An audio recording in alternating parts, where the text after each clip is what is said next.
talking kind of later at the Yes. Okay, because we're gonna drive home right now. So I'll be You're home heading by home then. right now? Okay. Yep. Okay. All right, very good. So Linda, I hope you don't mind if I chat just a little bit. No, please. I was looking up low diversity, like low genetic diversity. The Theodore Roosevelt National Park herd has a lower heterozygosity and mean number of alleles than BLM herds and most domestic breeds. So that is interesting. And I don't know how many horses there are in that group.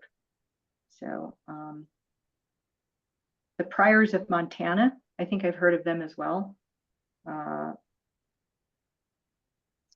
Those are BLM horses. The Theodore Roosevelt horses are national park horses, and I have the information, but I don't recall.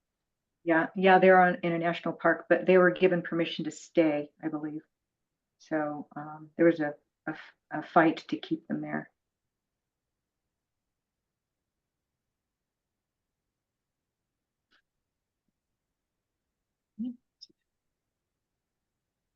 Folks coming on board. Those of you who are joining us on Zoom now and filtering in and on Facebook, we've just got about 3 more minutes before we get started. So welcome. Just getting my ducks in a row. I have a desk full of sticky notes that need to be arranged in various orders of priority. So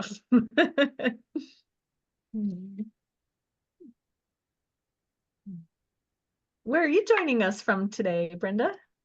You look like you're in your office. Right, I'm in my husband's office. He's out, and so he loaned me his office.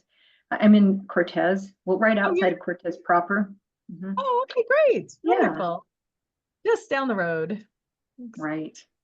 Really, yeah. So I'm on Road 22, so I'm not too far from Crow Canyon. You're literally right down the road. Yeah, you could have come and done it over here. Yeah. Well, what's funny is the times that I've gone to visit, I have not been able to get in because something's been closed. And so, but one of these days I'd like to go look around. Please do. Just maybe drop us an email so we can prepare to welcome you and make you lunch or something fun. Well, so I heard about Crow Canyon years and years ago when I was in a lower level archaeology class, and John Welch, who is now Professor Welch at Simon Fraser University in Canada, was delivering in order to get his PhD, he was delivering a presentation. And I had just gotten in touch with him not too long ago, a few months ago, because I was working with the Cortez Cultural Center for a little while. And somebody had brought up the idea of repatriation of artifacts. And that brings up a whole host of questions. And so Dr. Welch works with tribes in Arizona and also Canada with the First Nations to deal with that issue of holding on to artifacts and managing them and being good custodians of those items. So yeah, it's a small world. It is. I know John well from back in the day in grad school. Wonderful. Oh, yeah, that's wonderful. Did you attend U of A? I got my PhD at U of A as well. And was it about the same time or later? He's a little older than me, and he had recently finished, and I was working on my dissertation, and he was working actually up at White Mountain Apache. And so, and I was doing archaeology around the Show Low area. And so I would go and stay with him out at White Mountain. So nice. It was right. Many decades ago. Long time ago. But you know what? It stood out in my mind when he was talking about, I heard potsherds over and over again, middens. And in order to deliver the presentation, he didn't have one of those laser pointers, so he picked up a chair and used the chair to point at a screen. It was a huge screen. It was in one of those big auditoriums at U of A. Yeah. Oh, and there's something else. Yeah, if you want a little bit of dirt on him. What's so funny is, you know, they used to print out their course catalog. So he had a little desk as a TA or a GA. And he didn't like people stealing his course catalog. They were like gold. And so he would chew up gum, he'd stick it on the course catalog so nobody would touch it because they were germaphobes. It worked. I think that's brilliant. It's like licking something so no one else will eat it, right? Yeah. That sounds like Oh my gosh, I will use that. I'll have to send him a little message and say hi. Thank you, Brenda. It is an incredibly small world. So waving at you here down on road 22. So Yeah. well, Oh, on that note, I think I'm going to go ahead and get started and introduce our webinar since we're right about at 4 o'clock. Welcome, everyone. Thank you for joining us. Before I introduce our distinguished speakers today, I'd like to begin with our land acknowledgement. Crow Canyon Archaeological Center acknowledges the Pueblo, Ute, Paiute, Diné, and Hickory Apache people on whose traditional homelands our campus sits. Our work is not possible without Indigenous people in the past, present, and future, and we respectfully recognize and honor ancestral and descendant Indigenous communities for their contributions to all humankind. We are grateful to all Indigenous people and support the preservation and protection of cultural traditions, ancestral connections, and sacred lands. Thank you to all of our partners. We do not do it without you. Just a couple quick Zoom pointers during the presentation. If you have questions, go ahead and put them in the Q&A section instead of the chat so that they don't get lost, and we'll make sure that we get to them if at all possible. If Zoom is giving you trouble, we're live streaming on Facebook right now, and you can check out past webinars and this one after it's done on our YouTube channel. We have some fantastic webinars coming up. I know I say that every week, but it's actually true. We have Native American Flutes of North America with Marlon Magdalena next week, and the week after that, we have Wild Food and Cuisine with our friends Raina Bantia and Katrina Blair, who are have also done some wonderful in-person cuisine programs for us at Crow Canyon. So really encourage you to join both of these. A huge thank you, as always. This is a free webinar series entirely funded by donations by all of you. Thank you to all of you who donate regularly, who donate every week, we couldn't do it without you. We know who you are, and we are so grateful. We are, as always, fundraising, always for something very worthy. And this one in particular is our spring and summer fundraiser, diving into decades of data. We like our alliteration around here, but we have one of the largest research databases in the country. All of our archaeological data is contained there. We are in the process of really upgrading that database to protect those data and to make it usable to the public. Everything that we do is accessible and open sourced and really available to students, to communities, to practitioners. And so it's really important to be able to work on upgrading our database and staying current and usable. So please, if you are interested in that sort of thing, please consider making a donation. Without further ado, we are really excited about this week's webinar and really grateful to have 3 amazing speakers talking about their work today. I just would like to give a brief introduction to each of them. We first have Brenda Van Kuren, who is a member of the NMACO. Horses have been her friend since she was little. After arriving in Cortez and buying the farm, she and her husband became able to manage their own little herd of horses. Brenda has a mixed ethnic background that includes Navajo, Hopi, Zuni, and Western European lineages. Perhaps her ancestors had carved footholds into the canyon faces years ago. We also have with us Linda Larson, who practiced law in Los Angeles for almost 20 years and maintained her love of horses with jumping, eventing, and dressage. In 2012, she retired early and moved to Colorado to join NMA and work with wild horses. Linda has trained and ridden horses all over the mountains and canyons in the Four Corners area, confirming her conviction that Mustangs can be the best companions. And finally, we have Bonnie Anderson, who grew up on the Front Range in Colorado and received her bachelor's degree in forestry management at Colorado State University. She's worked several jobs as a horse trainer and a wrangler. She did wildland firefighting for a couple of years and then moved to Memphis in 2009 and worked for the State Forest Service doing forest inventory analysis work and then transitioned to managing invasive species. She spent almost 10 years running Montezuma County's noxious weed department, and currently she has her own commercial applicator spray business for managing vegetation and makes and sells her metal art. Bonnie has adopted Marvel, the first captured Mesa Verde Mustang, and his brother Merlin. She also has 2 BLM Mustangs that she adopted 20 years ago and is the acting executive director for the National Mustang Association of Colorado and hopes to promote humane management through fertility control and bait trapping. We are so grateful to have 3 amazing experts and passionate advocates for Mustangs talking with us today. Thank you so much for joining us. thank you very much. It's so great to be here. Thank you, Liz. Thank you. Shall I get started? Okay, I'm going to share my screen. Share your screen, yes.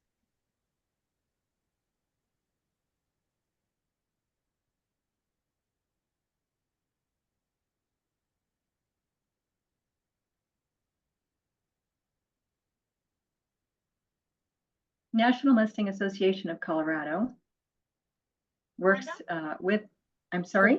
I don't have your screen showing just yet. Okay. Oh, I see. Okay. Let me know.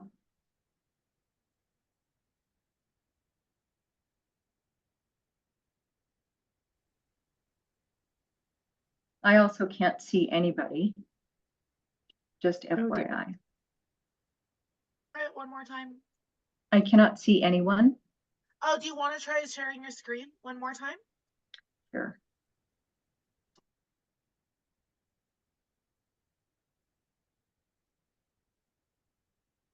There we go. Good. Okay. Let me go back to the first slide. There we go. So Perfect. today's talk is about National Mustang Association Colorado working with the Mesa Verde National Park to humanely remove wild horses and rehome them. First and foremost, we want to give a big fat thank you to Crow Canyon Archaeological Center. We're very appreciative of all of the educational work you offer. It's wonderful to learn more about this region. It's a very rich region in archaeological ruins and lessons from the past. So we deeply appreciate being a part of your webinar series. Today's talk, we're going to be discussing National Mustang Association Colorado's mission, its start in Disappointment Valley, right next door, the Mesa Verde Horse Project that we are engaged in currently, taming and training Mustangs, and discussion about how horse genetics travel. People have had a lot to do with genetics traveling and migrating. And then we'll get into some of the softer side of horses, and that has to do with horses in mythology, particularly white horses. And then we're going to give a shout out to all of the volunteers. Without volunteers, running a nonprofit is not possible. And NMACO is definitely powered by volunteers. And then we'll get into a Q&A. The NMACO's mission is to preserve and to protect horses in the wild and to promote their conscious and humane management. Whenever we're undertaking any kind of activity, we're keeping in mind, does what we're doing adhere to the mission of the organization? The history of NMACO started in the 1960s when in Utah, the National Mustang Association was founded. In 1997, the Colorado chapter of the NMA was registered in Colorado. So NMA volunteers worked under the auspices of the Utah Corporation.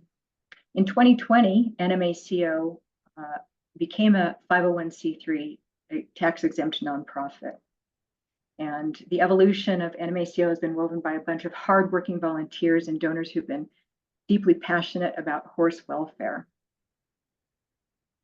The beginnings start with the Spring Creek Basin Herd Management Area. In 1997, the Spring Creek Basin Herd Management Area's horse population was seen as too high and competing with grazing livestock for forage and water. The BLM, the Bureau of Land Management, had decided to cull wild horses and reduce their range numbers. And for a lot of horse advocates, this was a sad, sad time. And they didn't want to see horses leave that range. The range, though, was drought stricken. So horses could be in trouble at that time. In 1997, Patty Temple and Sherwood Noel McGuigan trained their attention on the salty and droughty Spring Creek Basin Herd Management Area in Disappointment Valley, Colorado. Patty and Sherry did not want to see the removed horses befall the fate of slaughter after removal from their home range, or just a sad, they really didn't want the horses to leave, and they also didn't want any harm to come to the horses when they were being removed. So from 1997 through 2011, Patty and volunteers tirelessly worked for the welfare of the horses in the Spring Creek Basin herd management area. They acquired a $45,000 grazing lease to ease the competition for resources. And so instead of the lease going to someone to graze their livestock, it was there for the horses. They also repaired miles of exterior fences. They removed dangerous interior fencing, and then persuaded the BLM to agree to use water catchment systems for the horses. So the volunteers had helped to design those water catchments, and they funded them and installed them in part. Patty also lobbied for the use of PZP, contraceptive population control. PZP is a hormonal-based contraceptive that is administered through darting. It wasn't enough, though, to tend to the horses on the BLM land. Patty continued working under the auspices of the Utah chapter and relying on her network of like-minded, passionate welfare advocates, animal welfare advocates. She convinced a fellow advocate to invest in land in the Disappointment Valley, right next door to the herd management area run by the BLM. NMA volunteers in Disappointment Valley cleaned up this ranch property, and they installed panels and other equipment. They hauled off a lot of things that weren't needed. And this ranch would become the horse sanctuary for horses that were removed next door from the Spring Creek Basin herd management area. You can see this photo here. This photo was taken by TJ Holmes. This is in the Spring Creek Basin, and these horses are Shane and Odin. And in the background, this butte will become significant a little bit later on. So the sanctuary opened up next door, and today the sanctuary that sits adjacent to the Spring Creek Basin herd management area is called the Disappointment Valley Mustang Sanctuary. It is owned by the Serengeti Foundation, and it is currently home to 31 Mustangs. And TJ Holmes, who was a member of the NMACO's board and a volunteer, is now, and has been for several years, the sanctuary's caretaker, actually from the start. And I encourage you to go and visit the Spring Creek Basin Mustangs website to go and see TJ's updates. She does a great job of photographing and documenting what happens with the herd in the Spring Creek Basin area. And so this is one of her photos. Also, please visit Serengeti Foundation for information on its projects and the Disappointment Valley Mustang Sanctuary. Today, thanks to efforts of people lobbying and putting pressure, I think, the Spring Creek Basin HMA has had some improvements or has made some progress. In 2011, the BLM approved a fertility control program, and that uses the native PZP immunocontraceptive to aid the population management of those protected horses. Patty was a proponent of that, and she lobbied for that, and so did TJ, the manager of the Disappointment Valley Mustang Sanctuary. As a volunteer and partner to the BLM, and under a volunteer agreement, TJ actually provides the contraceptive darting in Spring Creek Basin. In 2020, the BLM's new wild horse management plan increased the acceptable management unit level from 35 to 65 horses to a range of 50 to 80 horses. So that range of horses that can be managed in that area is between 50 and 80 now. And that is because the BLM has done a good job using immunocontraception to manage the numbers in that area. Later on in the talk, we are going to discuss why the numbers that are managed in an area is important with regard to genetic diversity.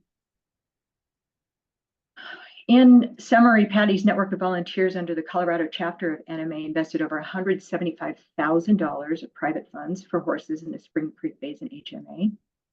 And unfortunately, after a battle with cancer, Patty passed in early 2013 at home, surrounded by her husband and her closest friends and her cherished pets. posthumously, excuse me, let me try that one more time. Posthumously, in 2019, a prominent unnamed butte in Disappointment Valley was named Temple Butte in honor of Patty's memory, largely thanks to friends and the navigational efforts of U.S. Forest Service spokeswoman Ann Bond. Patty's husband, David Temple, and Patty's close friend, Linda, who's going to be speaking soon, carry forth Patty's legacy to advocate for wild horses through the National Mustang Association, Colorado. By the way, here is that image again. This is Temple Butte, and this is a Spring Creek Basin, and these are Spring Creek Basin herds, or horses. I will now turn it over to, I will turn it over in a moment to Linda. Humans and horses in the region, occupants in the Mesa Verde area, according to items that have been found, like spearheads or spear points, it looks like the Paleo Indians arrived in and around Mesa Verde hunting around 9500 BC. And records indicate that the humans inhabited the Green Mesa top that is now Mesa Verde since 7500 BC. It was Spanish settlers who brought horses to the Americas in 1519 when Hernan Cortez arrived in Mexico. And from there, indigenous peoples were accompanied by horses, and they brought horses up along the trade networks. And so recently, 84 scientists determined that the indigenous peoples in the Americas actually had integrated horses into their societies as early as mid-1500s. And so that's the new research that Linda will talk about. The Ute Mountain Ute people have some records that indicate through oral tradition, they've maintained information that it was around the 1600s and by the 1770s where the development of horse husbandry and a tradition using the horse occurred. They took to the horse very well because the horses enabled the Utes to cross vast distances faster. And horses were used to surveil, to explore, to survey, to explore, to visit neighboring tribes and relatives, to pack items. They were used to trade. They were used to raid and to plunder. And it was thought that 1,500 horses were taken from the Spanish during the Pueblo Revolt. And so, again, like I said, it seems that new research indicates that Native Americans used horses of Spanish descent long before the colonizers arrived in the American West. And Linda, I turn it over to you. Well, I think you've summarized. And this is based on an article in Science magazine from March of 2023. The 84 people that Brenda mentioned were many scientists as well as historians and indigenous historians who had maintained for a long time that they have a much longer history of domesticating horses than European histories have typically acknowledged. I had understood for a long time that the Pueblo Revolt of 1680 was really where people thought that the indigenous peoples obtained horses and that they spread out from there. It didn't make a lot of sense in terms of the dispersion of the horses, and I can't go into a whole lot of detail here, but there were 3 skeletons that were significant in the study that these scientists looked at. One was as far north as Wyoming, and this was a foal that was found with evidence of having been injured and treated and somehow used in a ceremony, and it completely dispels the idea that the only use the indigenous peoples had for the horses were to eat them, or that they were owned by the Spanish. Another skeleton that was found, I believe, in Kansas showed definitive evidence of having been ridden and had a metal bit used in its mouth. So they can tell significantly from the bone structure and the wear on the bones that it was a metal bit and that the horse had a bit in its mouth. So they haven't concluded this study. They're now trying to go all over the United States and find more bones in museums and collections to further this study and see if they can further corroborate their findings. But in any event, the conclusion was that horses were dispersed shortly after they arrived in 1519, and that the indigenous peoples had been using them from the mid 16th centuries, so almost a century before the Pueblo Revolt.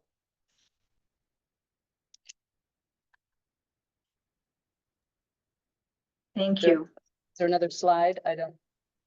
Well, so when we look at wild horses in North America, there were some tensions between the newcomers and the indigenous people, and some of the tensions were around who has access to land and horses. And so horses would have been now akin to vehicles, offering the ability to transport. And so there were some tensions there. And as you heard about the Pueblo Revolt, hanging on to the horses was like hanging on to gold. And by the 20th century, horses and burros roaming free on the nation's remaining rangelands were more valuable than for their meat than their labor. Although today, it's typically seen as taboo to be eating horse meat in the United States. There are others around the world who appreciate eating horse meat. Beginning in 1959, Congress passed laws to protect wild horses and burros on the nation's rangelands. And then in 1971, Congress passed the Wild Free Roaming Horse and Burros Act. And that then led to the creation of herd management areas where there were designated zones that were protected under that act. As far as horses in the area, horses on the green tabletop have been here for many years. And in the 1960s, it was counted that there were over 100 head of feral cattle on the mesa, and an estimated 120 head of wild horses.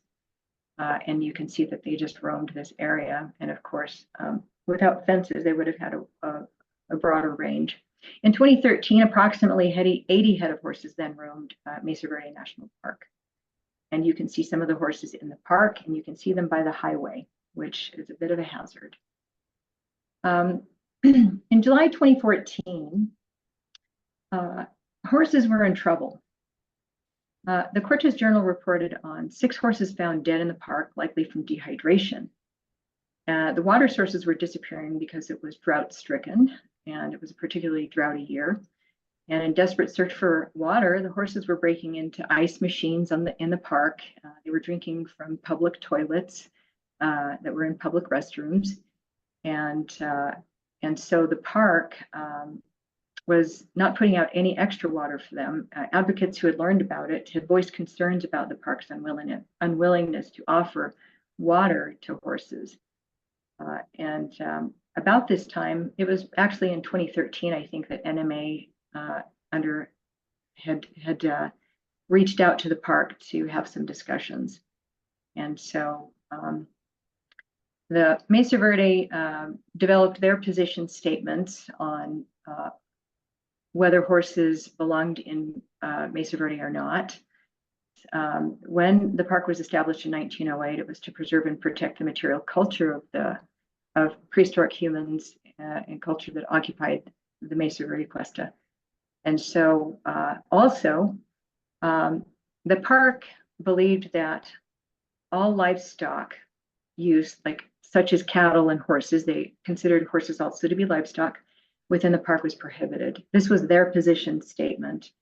And because the Free Roaming Wild Horses and Burro Act didn't apply to the horses in Mesa Verde, because that is not a herd management area, or it is not one of those designated areas, it's National Park Service land, then they weren't, their job was not to protect or manage the horses or provide them water.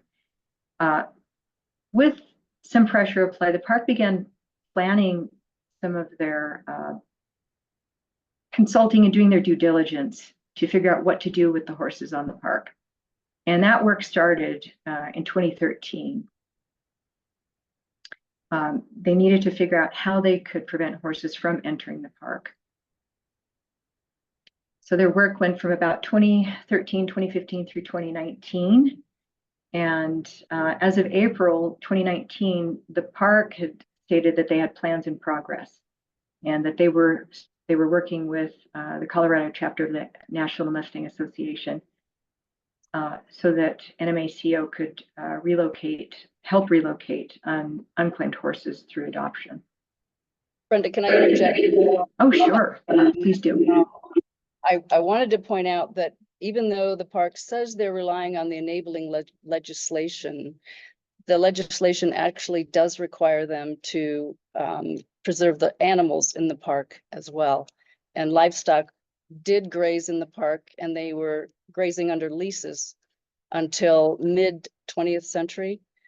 And when NMACO started to meet with the park, it was in 2013. We decided that it was more beneficial for the horses if we would collaborate with the park to try to find a better solution for the horses than to join in the protests. And we did lobby the park to try to manage the horses, and the superintendent at the time just concluded that it wasn't possible. So that's why we got involved with trying to come up with a better solution.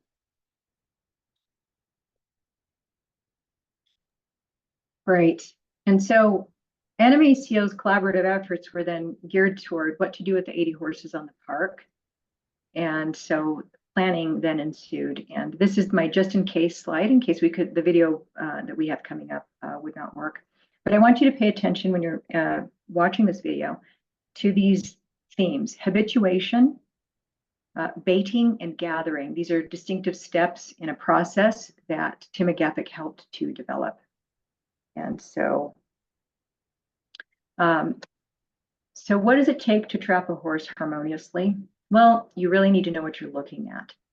And so it also takes innovation and collaboration. And at this point, Taylor, would you please play the video?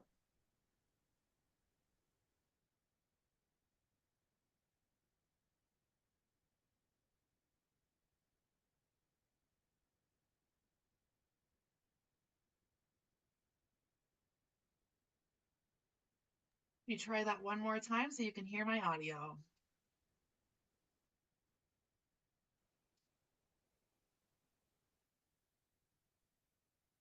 A story of innovation and collaboration.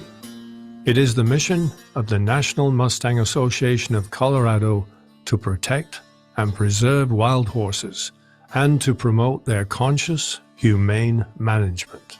To witness that mission in action, look no further than NMA's ongoing collaboration with southwestern Colorado's Mesa Verde National Park.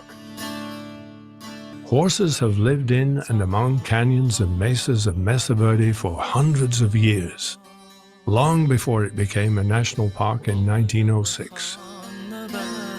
Some historians believe that the Mesa Verde horses trace back to the original Spanish horses of the conquistadors. And DNA testing of a recently captured stallion confirms almost 1/4 Spanish genetics. NMA originally lobbied the park to retain and humanely manage its population of approximately 80 wild horses. The park, however, concluded that its legislative mandate required removing all wild horses from Mesa Verde because they pose an ongoing threat to the park's antiquities and cultural resources.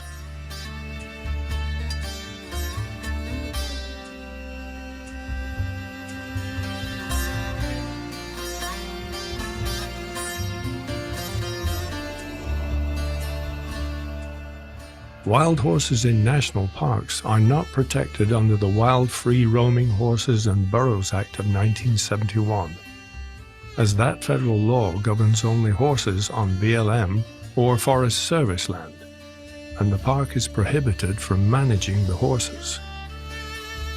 Moreover, drought conditions and wildfires have resulted in a scarcity of water and forage, upon which the park's wild horses have historically relied on for their survival.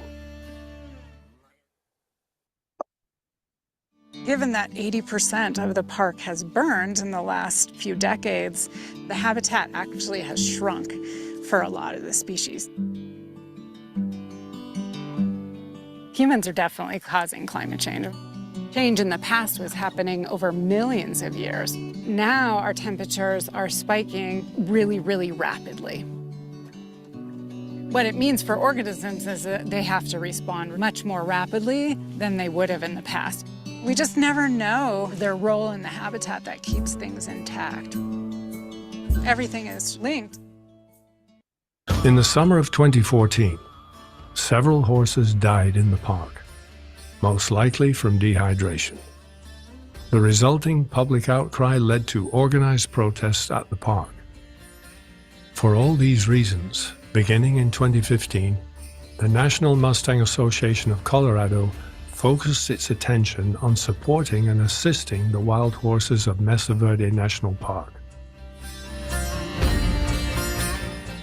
As an alternative to helicopter roundups, NMA advocated that park management instead employ bait trapping as a less traumatic, more humane, and more effective method of removing the wild horses from Mesa Verde and facilitating their later adoption. Bait trapping is a process by which water, salt, and feed are used to entice wild horses into enclosures and habituate them to human contact before capturing intact bands for transport and training, or as a prelude to adoption. In the fall of 2018, and as the result of NMA's advocacy, the park's environmental assessment identified bait trapping as one of the preferred methods of removing the wild horses from Mesa Verde. It's really a psychological approach to working with animals instead of a physical approach. Right. And so just a general understanding of psychology, psychological principles, animal and human behavior, learning theory, etc., has been very useful in learning how to deal with livestock better. And as mentioned earlier, dealing with the people. NMA next recruited Whit Hibbard, a recognized pioneer in low-stress stockmanship, who's helped facilitate horse gatherings in Big Bend and Theodore Roosevelt National Parks, to consult with NMA and to teach a class to local volunteers on these methods. As advisor and consultant to the project, Tim McGaffick applied his expertise with wild horses to design a comprehensive capture system. Consulting with other successful bait trappers such as the Carson National Forest and the Bermejo Ranch, he planned the trap and holding facility. Yeah, it does, no doubt. Yeah, go. Found manufacturers to build automatic gates and worked with Mesa Verde for several years to facilitate the project. Good. Ready? Yep. Fire in the hole.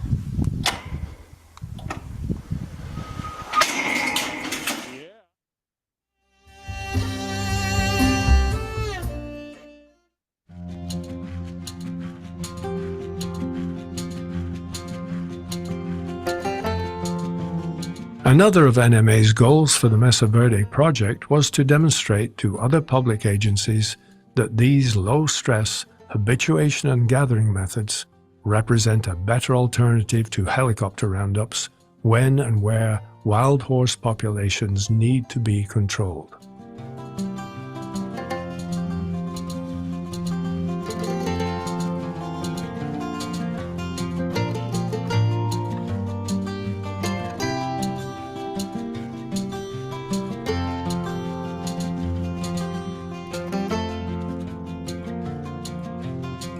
As part of the park's environmental review process, NMA also agreed to take possession of all the horses gathered from Mesa Verde National Park in order to prevent them from being dispersed to sale barns or sold to slaughter.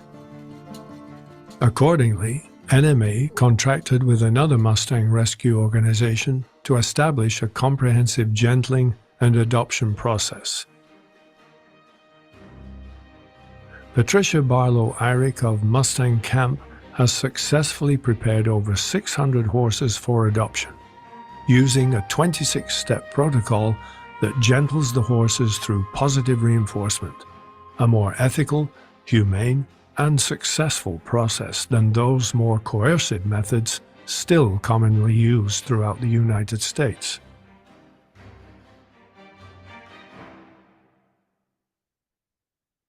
Dr. Eyrick's methods enable her to train multiple horses at once. As such, she has agreed to accept entire bands of Mesa Verde Mustangs that can number up to 20 horses.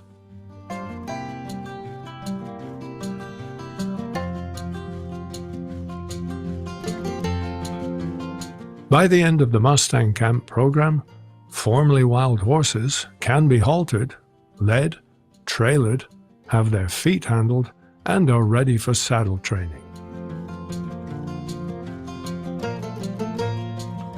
After Whit Hibbard's low-stress stockmanship class was completed in May of 2019, the park agreed to begin implementing NMA's plan with the help of volunteers supplied by NMA. Throughout the summer of that year, water was used as bait, and slowly a trap was erected around the water tank. The trap construction proceeded slowly and incrementally to allow the horses to habituate to the new structure. As one can imagine, this was all quite new to the horses, none of which had ever been touched by a human hand. And yet, over time, they gradually accepted this strange new interaction.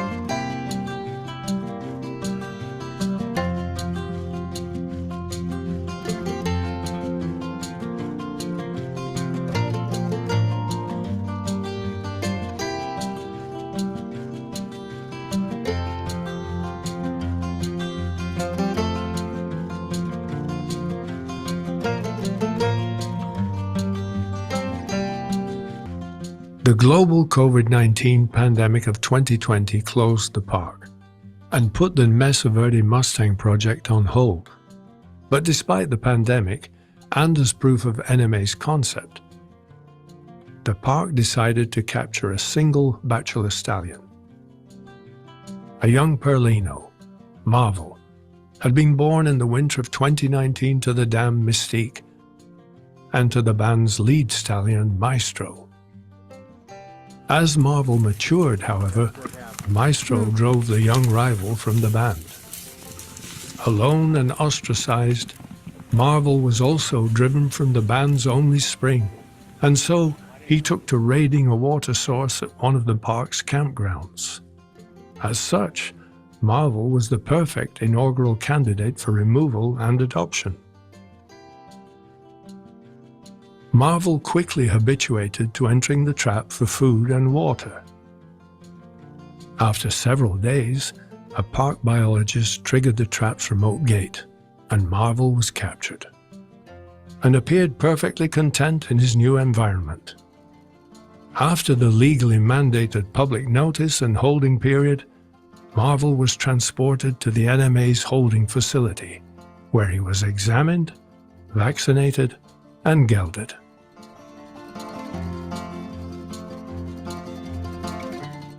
NMA next sponsored a clinic at its holding facility where Dr. Eyrick taught the fundamentals of positive reinforcement training to NMA volunteers.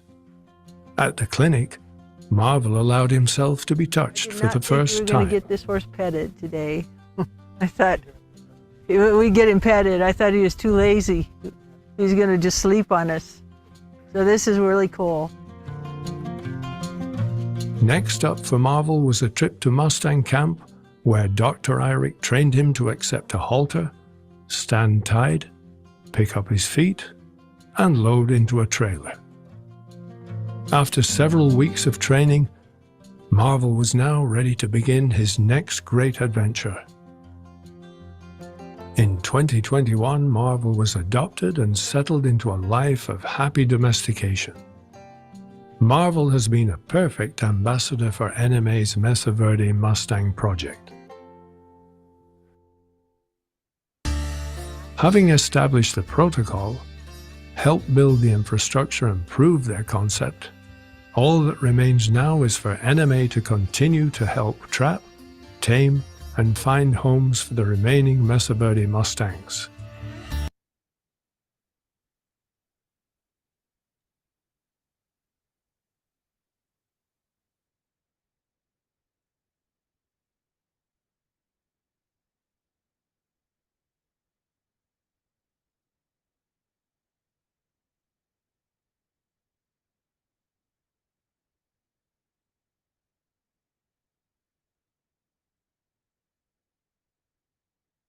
Thank you very much for playing that. Can you all hear me okay?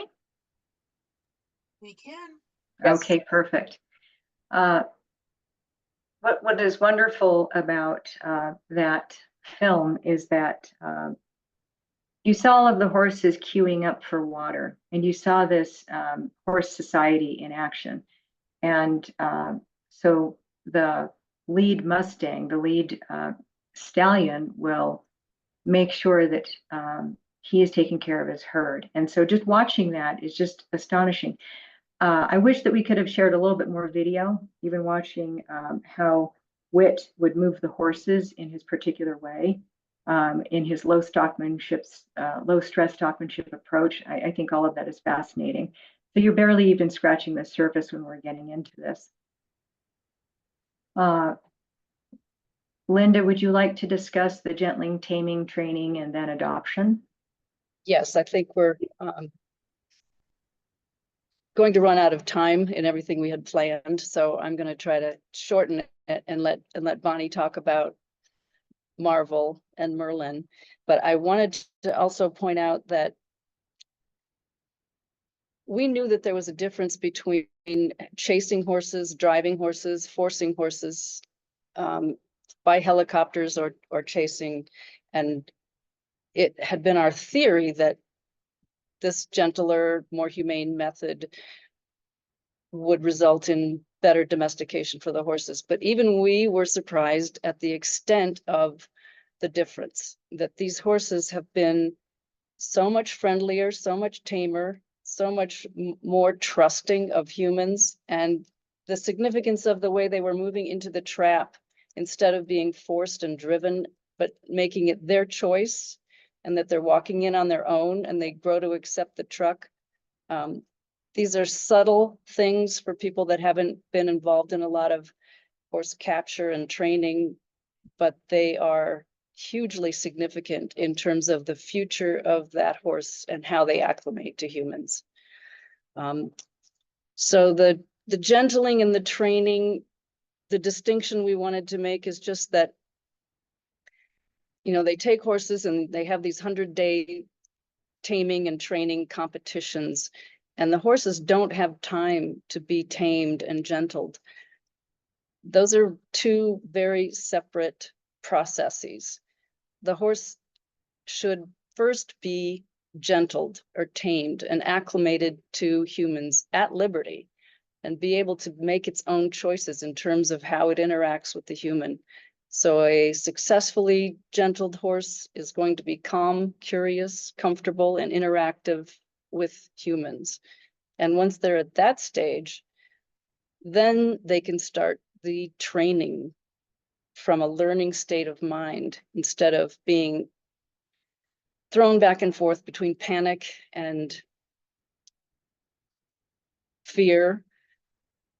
So the ultimate goal is to have a horse that is interacting with the trainer and in a comfortable, open frame of mind for non-aversive positive reinforcement. And that's what Marvel went through. So Bonnie can talk about him.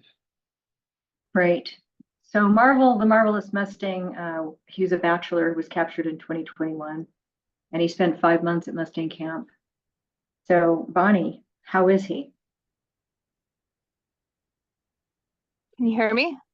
Yes, Can you see me? yes. Can you see who I'm with? This is Marvel, and that's Merlin. These horses were phenomenal. So I've adopted BLM Mustangs in the past, and you can clearly tell a difference between the two horses even now, because my BLM Mustangs still have PTSD, essentially. They don't trust hardly anybody except for me. The BLM Mustangs are typically loyal solo horses. They're like healers. They'll trust one human over time, but they're not going to trust everybody. And that's still the case with my older Mustangs, because they were helicopter rounded up and just the processes they went through. So NMA's mission ultimately is to keep the horses wild, manage them humanely, you know, where they belong. However, if there are cases where we have to remove them, doing that human habituation, bait trapping through those specific procedures, they result in these amazing calm animals. Marvel has never shown any kind of extreme flight response with me. He's never taken off. He's never not allowed me to catch him. I can put my kids on him and he's completely content and calm. He loves the domestic life.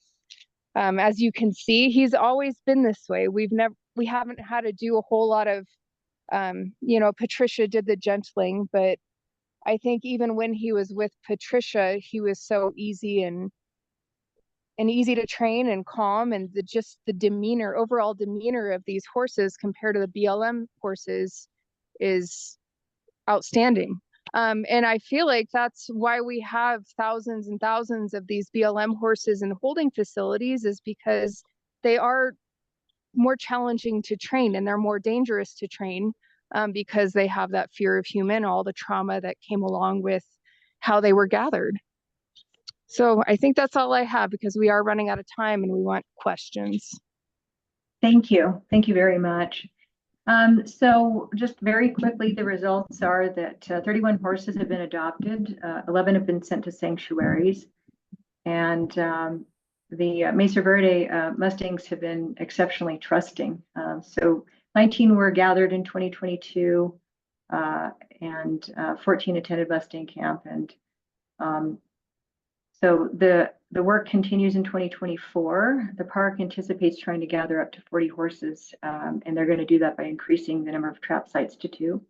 And it's a pretty hidden process where the public is not allowed to be. And so we're looking forward to continuing working with the Mesa Verde Park. We could go into a lot of genetic dispersion. I think one of the key points to make in this area is that it takes that humans are really instrumental in feeding some genetic diversity today, because horses are often contained with fencing, roads, structures, and so the ideal herd management size or herd size is about 150 to maintain healthy genetics. And so what's fascinating is when we looked at Maestro's, the band leader's genetics, he had 30% European heavy horse and then 23% Iberian or Spanish genetic ancestry. And so that is fascinating. You can see that horses have traveled far and wide. And so there's a lot of lore that draws people to horses, white horses in particular. There's a mystique. And Mesa Verde actually had several white horses there, Perlinos. And so if you think about horses carrying lightning bolts and pulling chariots across the sky, you know, you get some really very passionate and powerful imagery. And we had several white horses, and this one here is Vega, and she ended up being a great candidate for sanctuary. So she alighted her chariot, and now she's living out her life in a great habitat, and she's made friends, and we're so thrilled with that. That is actually a very good outcome and less disruptive to her. For the future forward, I think it's a bit ironic that success of the Mesa Verde horse removal results in horses leaving the canyons and mesas that they and their ancestors have called home for hundreds of years. And what NMACO would like to see is a future where all wild horses are treated humanely, and that government entities recognize the historical, social, and symbolic value of the wild horses. The Wild and Free Roaming Act declares that the wild horses and burros are living symbols of the historic and pioneering spirit of the West, and they contribute to the diversity of life forms within the nation and enrich the lives of American people. They certainly have enriched my life. I wanted to acknowledge a lot of volunteers. This is Patricia of Mustang Camp. This is Tim McGaffick, and this is Dale Ward. Dale and Tim spent months working on the trap site on Mesa Verde, and this, of course, is Whitaker. And so a lot of people have contributed to the work. It takes a whole bunch of people. This slide, this is interesting. This is something that could occur on the in halting or with a wild horse. They have to be darted to be sedated in order to receive any kind of treatment they need with their teeth, with their feet, with any kind of vaccination. And so Michelle Bell has done a great job training horses. She's been part of our program as a volunteer, and her husband has adopted one of the Mesa Verde Mustangs. And then, of course, there are others like George Bronice further north in Colorado, Cindy Wright with a sanctuary up north, and then, of course, Monique Williams, who is an equine ecologist. So many people, Lori Ward, Bonnie. I also am happy. I now have one of the Mesa Verde Mustangs in my little herd. And of course, you know, we owe a lot to Patty, the founder. And of course, today her husband, David Temple, carries on the legacy. And so this was one of my favorite little shots of the group doing their slow walk. Without their hard work, NMACO would not be here. And so we'd love to do a lot more work. And so with that, are there any questions? Thank you so much. Whoa, we got a little feedback there. Thank you, Brenda and Linda and Bonnie. I mean, for the incredible presentation, but really for the amazing work that you're doing on behalf of these incredible animals. There's a lot of compliments in the chat and in the Q&A about the work that you've been doing. Truly, truly incredible. The questions that are showing up on Facebook and in our Q&A are really about what an amazing approach and compassionate approach that you have, and the contrast to the BLM approaches. And one of the questions is, have habituation and baiting been implemented with any BLM herds at this time? And what are the challenges with doing so? And what kind of resistance is out there to these techniques? To my knowledge, no. I don't think they've tried this anywhere. It is more time consuming. I'm not sure it's more expensive in the long run, but we have advocated with BLM and met with them and tried to support and advocate other methods, but to my knowledge, nothing like this has been tried. They do bait trapping, but the traps are much smaller. The horses are sometimes forced or moved or driven into them, and they don't concentrate on capturing an entire social band, so there's conflict. It is different. Well, and I also wanted to say that the habituation, baiting, and low stress stockmanship work that was done, it is not a convenient model, but it is really worth an investment, I think, especially when you see the outcome. And it may take years for that model to prove itself out. It's very difficult to replicate, I think. Tim McGaffick had talked about scalability. Boy, wouldn't it be nice to bring that up to scale? Yeah. And so what is on the horizon, though, there's some, I think, good news. the state of Colorado is actually taking some initiative to figure out what it can do to assist on-range and off-range wild horses. And so it has put some money toward that. And the Colorado Working Group is going to be meeting in Telluride. When they're done with all of their investigative meetings, they're coming up with a plan that they're going to pitch to the Colorado legislature later this year. And so the Colorado will form its own corporate entity that will be able to actually do something.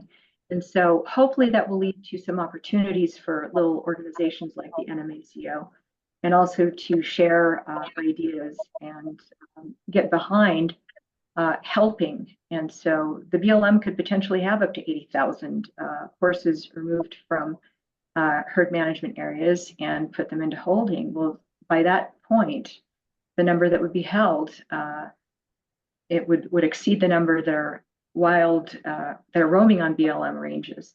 And so there's a lot of money involved in trying to take care of horses and holding. And so there are plenty of opportunities for NMACO to turn its attention to, as long as we're adhering to our mission. I would also like to add to that, that in conjunction with our mission, the best result for these horses would probably be to go to sanctuary. Our taming and training and gentling program is out of necessity for finding them homes because there's not enough sanctuary space. And if Colorado works on expanding that, that would be great. Yeah, that's great. That leads into one of the questions from one of the viewers on Zoom. What determines if a horse can be adopted or sent to a sanctuary? We try to evaluate them when they are captured, when they're in holding. If they are, when they're darted, rather than run through a chute, which can be very traumatic and damaging anyway, when they're darted, they just go to sleep on the ground. It's much less traumatic, and the vet can check their teeth. We have been blessed to be to have Ben Huffman as our vet, and all the horses have been darted after the first year. He can check their teeth and estimate their age, check their teeth and feet, and evaluate any disabilities or problems they may have. And if they're older, they probably wouldn't be that happy being domesticated. So anything, 8, 10 older, we try to find sanctuary for them. Wonderful. One of our viewers asks, what kind of success has the contraceptive effort had? Is there a way to measure that? Well, Colorado is kind of at the fore of that. So if you look at the Spring Creek Basin herd management area, their work at using the native PZP immunocontraception has been pretty darn successful. The issue with them is even a herd of 80 horses is not really enough for good genetic diversity in the long term. And so they may have to be bringing in a mare or a stallion every now and then to provide a little bit of genetic diversity for health. And so I think that is a good model. And there are other areas that are using some of the darting. There are also some issues related to contraception and population control because you don't want to manage toward extinction. And so you want, and that puts humans in a tampering position. They tamper a lot. They're also having to really think through to the future and to manage responsibly. And so if you were to ask TJ Holmes, I'll bet you she would tell you she puts a lot of time and effort into it. She's very selective. And so that is likely something that will have to be adopted a little bit more broadly. Makes sense. And that was the other reason that it was really necessary and when we concurred with helping remove horses from Mesa Verde, because their total population was only about 80, and that is not enough for genetic diversity. And even those herds don't always intermingle if they're in remote canyons and so on. So that's another factor in the project. That makes sense. One of our viewers asks, how soon can a gentled horse be trailered safely to another home? Well, they were trailered out of the park to Right. Trail Canyon. So, sometimes using Witt's method, the wild horses actually load better than domestic horses sometimes. Right. Interesting. Oh, it's good to know. Maybe you have a candidate for a future home there. I'm just going to end on one question because we're 1 minute over and we want to be respectful of your time. And this is a nice question. I don't know if there's an answer, but it's very cheerful. A teacher asks, I teach middle schoolers and would love to know what young people could do to get involved. That is a great question.